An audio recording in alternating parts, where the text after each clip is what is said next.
कहानी का आगाज यहाँ से होता है कि हमें कुछ साल पहले का वक्त दिखाया जाता है, जहाँ पर हम देखते हैं कि बहुत सारे वर्कर्स काम कर रहे हैं और वहाँ पर एक डॉक्टर भी मौजूद होता है। डॉक्टर को एक आदमी बताता है कि काम के दौरान उन्हें यहाँ पर कुछ छुआएं महसूस हुई हैं। इस वजह से उन्हें लगता है कि यहाँ पर शायद जो यूरेनियम मौजूद है वो बहुत बड़ी बड़ी मशीनरी वहाँ पर मंगवा लेते हैं और काम का आगाज कर देते हैं। वो देखते हैं कि वहाँ पर ज़मीन नीचे की तरफ होती जा रही है, तो वो उस गार में जाकर देखते हैं। वहाँ पर उन्हें एक बहुत बड़े जानवर का ढांचा दिखाई देता है। वो लोग गौर करते हैं तो उन्हें पता चलता है कि ये एक ढांचा नहीं बल्कि एक जानवर है जो कि रोशनी पड़ने की वजह से उठ गया है। पहले वो आराम कर रहा था। अब हमें जापान में एक साइंटिस्ट दिखाया जाता है जो कि फ़ोन पर बात कर रहा होता है। वो बताता है कि अर्थक्वेक वहाँ से होता हुआ इस तरफ आ रहा है और उस तरफ उसका एक प्लांट भी होता है। फिर वो कहता है कि इस तरह से तो मेरे प्लांट को भी खतरा है। और फिर उसकी वाइफ आ जाती है तो अपनी वाइफ से कहता है कि तुम जब तक अर्थक्वेक है मेरे प्लांट के पास मेरे आदमियों के साथ वहाँ पर ही रहोगी और बेटा भी वहीं पर रहेगा। अब वो साइंटिस्ट अपने प्लांट में जाता है और अपने लोगों से कहता है कि पता लगवाओ अर्थक्वेक किस वजह से आ रहा है। ये तो हमारे प्लांट के लिए बहुत बड़ा खतरा हो सकता है। और देखते ही देखते फिर से वहाँ पर ब्लास्ट हो जाता है। हर तरफ से धुआं फैलने लग जाता है और साइंटिस्ट की वाइफ भी उसी में फंस जाती है। साइंटिस्ट बहुत कोशिश करता है अपनी वाइफ को वहाँ से निकालने की, मगर धुआं तेज़ी से उनकी तरफ बढ़ रहा होता है। साइंटिस्ट ना चाहते हुए भी अपनी वाइफ के कहने पर वो दरवाज़ा बंद कर देता है और इस तरह से साइंटिस्ट की वाइफ की डेथ हो जाती है। साइंटिस्ट इस वजह से बहुत ज़्यादा परेशान होता है। देखते ही देखते सारा प्लांट तबाह हो जाता है। फोर्ड अपने स्कूल से ये सब कुछ देख रहा था। अब हमें 15 साल बाद का वक्त दिखाया जाता है। फॉक अब बड़ा हो चुका है। वो एक मिलिट्री ऑफिसर बन गया है। फॉक की शादी हो गई है और वो मैरिड है। अब फोर्ड की वाइफ को कॉल आती है कि उसके फादर को एक पुलिस ने पकड़ लिया है। तो वो अपने फादर से बहुत नफरत किया करता था क्योंकि वो समझता था कि वो सब कुछ उसके फादर की गलती की वजह से हुआ है, मगर वो फिर भी अपने फादर से मिलने के लिए चला जाता है।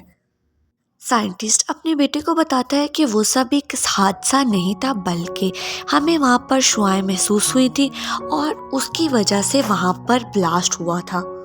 साइंटिस्ट अपने बेटे से कहता है कि उस तरह का अर्थक्वेक्स फिर से आ रहे हैं और वैसा ही हादसा फिर से होने का डर है क्योंकि वहाँ से अजीब तरह की आवाज़ें आ रही हैं। और फिर वो दोनों बाप बेटा एक साथ सफ़र पर निकल पड़ते हैं। वो देखते हैं कि वहाँ पर कोई जहरीली गैस मौजूद नहीं होती, मगर पुलिस उनका पीछा करते वहाँ पर भी आ जाती है। अब हम देखते हैं कि वो डॉक्टर जो मूवी के स्टार्ट में दिखाया गया था उसको फिर से दिखाया जाता है और पुलिस साइंटिस्ट से पूछती है कि तुम उस जगह पर बार बार क्यों जाते हो। तो फिर वो बताता है कि ये एक अर्थक्वेक नहीं है बल्कि यहाँ पर कुछ मौजूद है। डॉक्टर ये सब बातें सुनकर बहुत हैरान होता है क्योंकि वो इस बारे में कुछ भी नहीं जानता था। अब हम देखते हैं कि वो लोग पत्थर पर एक एक्सपेरिमेंट कर रहे होते हैं तो वो हिलना शुरू हो जाता है। जैसे ही उस पर बिजली फेंकी जाती है तो वो पत्थर टूट जाता है और उसके अंदर से एक बहुत बड़ा सा जानवर बाहर निकल आता है। वो जानवर बहुत ज़्यादा खौफनाक होता है और वो देखते ही देखते खुद को छुड़वाकर उस प्लांट से बाहर निकल जाता है। अब हम देखते हैं कि नेक्स्ट डे मिलिट्री के कुछ लोग आते हैं और वो डॉक्टर और साइंटिस्ट को अपने साथ ले जाते हैं, मगर इस वाक़ये की वजह से साइंटिस्ट की हालत बहुत ज़्यादा ख़राब हो जाती है।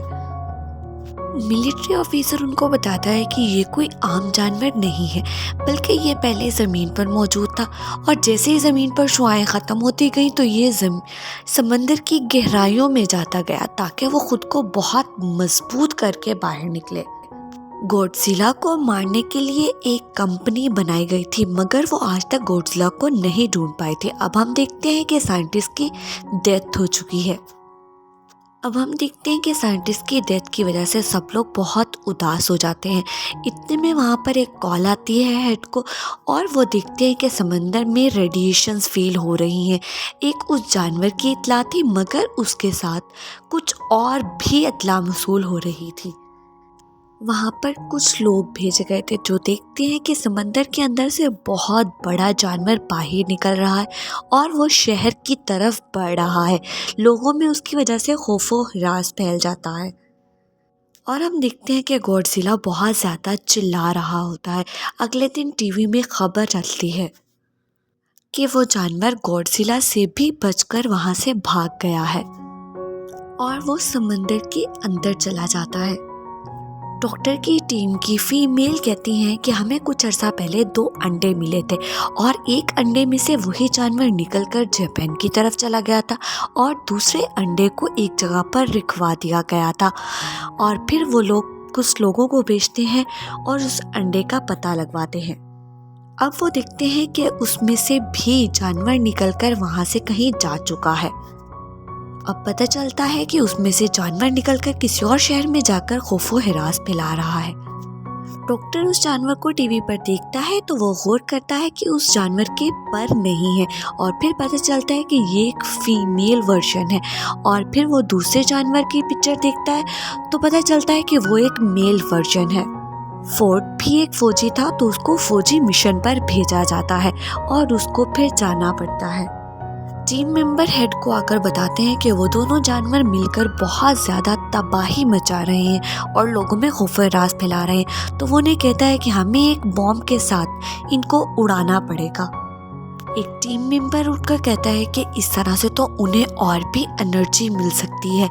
अगर हम लोग अपने प्लान में कामयाब ना हुए तो ये हमारे लिए बहुत ज़्यादा नुकसानदेह होगा। अब हम देखते हैं कि वो जानवर अपनी एनर्जी को बूस्ट अप करने के लिए फिर से समंदर में जा रहे होते हैं। गॉडजिला भी वहाँ पर मौजूद होता है। अब मिलिट्री ऑफिसर्स बोर्ड पर एक बॉम्ब रखते हैं और उसके साथ उनकी तरफ सफ़र का आगाज़ करते हैं। इतने में जानवर का जो मेल वर्जन होता है वो उन पर आकर अटैक कर देता है और वो न्यूक्लियर बॉम्ब को वहाँ से लेकर भाग जाता है। अब वो दोनों जानवर उस न्यूक्लियर एनर्जी को एक दूसरे के साथ शेयर करते हैं और अपनी एनर्जी को बहुत ज़्यादा बूस्ट अप कर लेते हैं। हेड का ये प्लान मुकम्मल तौर पर नाकाम हो चुका था। अब उनकी सारी उम्मीदें सिर्फ और सिर्फ गॉडजिला से बन जाती हैं। वो देखते हैं कि वो क्रिएचर शहर में बहुत ज़्यादा तबाही मचा रहे होते हैं, मगर इतने में गॉडजिला भी वहाँ पर आ जाता है। मिलिट्री भी वहाँ पर मौजूद होती है। अब इन दोनों की आपस में लड़ाई शुरू हो जाती है। क्योंकि ये एक बहुत बड़े जानवर थे तो इनकी लड़ाई में बहुत ज़्यादा तबाही हो जाती है। इन दोनों के दरमियान बहुत ज़बरदस्त मुकाबला होता है और गॉडजिला इस लड़ाई में कामयाब होने ही वाला होता है कि इतने में उस जानवर का फीमेल वर्जन भी वहाँ पर आ जाता है। अब गॉडजिला एक तरफ अकेला और वो 2 जानवर एक तरफ। अब हम देखते हैं कि आदमी को एक घोंसले में बहुत सारे अंडे दिखाई देते हैं जो कि फीमेल वर्जन ने दिए हुए थे।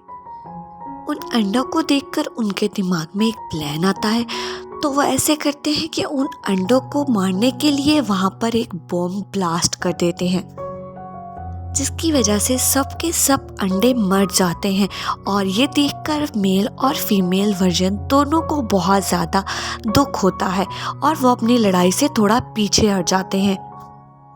अब उस धमाके की वजह से गॉडजिला में बहुत ज़्यादा एनर्जी आ गई थी और गॉडजिला ने उस एनर्जी का इस्तेमाल किया और उन दोनों जानवरों पे उसको गिराना शुरू कर दिया। अब गॉडजिला के लिए उन दोनों को हराना काफ़ी आसान हो चुका था।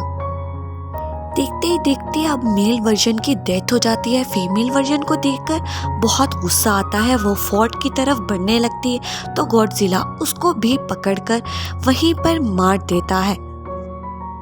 गॉडजिला उस फीमेल वर्जन के मुंह में वो रेडिएशन फेंकता है जिसकी वजह से उसकी डेथ हो जाती है। अब हम देखते हैं कि फोर्ट बहुत ज़्यादा ज़ख्मी हो चुका है। मिलिट्री फोर्ट को उठाकर वहाँ से चली जाती है और अब हम देखते हैं कि गॉडजिला चुपचाप वहाँ से उठता है और समंदर में जाने लग जाता है। वो किसी को नुकसान पहुँचाने के लिए यहाँ नहीं आया था, इसलिए उसने किसी को कोई नुकसान नहीं पहुँचाया और चुपचाप वो समंदर में वापस चला गया। अब हम देखते हैं कि फोर्ड अपने घर वापस चला जाता है और वो अपनी बीवी और बेटे से मिलता है। इसके साथ ही इस कहानी का इख्तिताम होता है।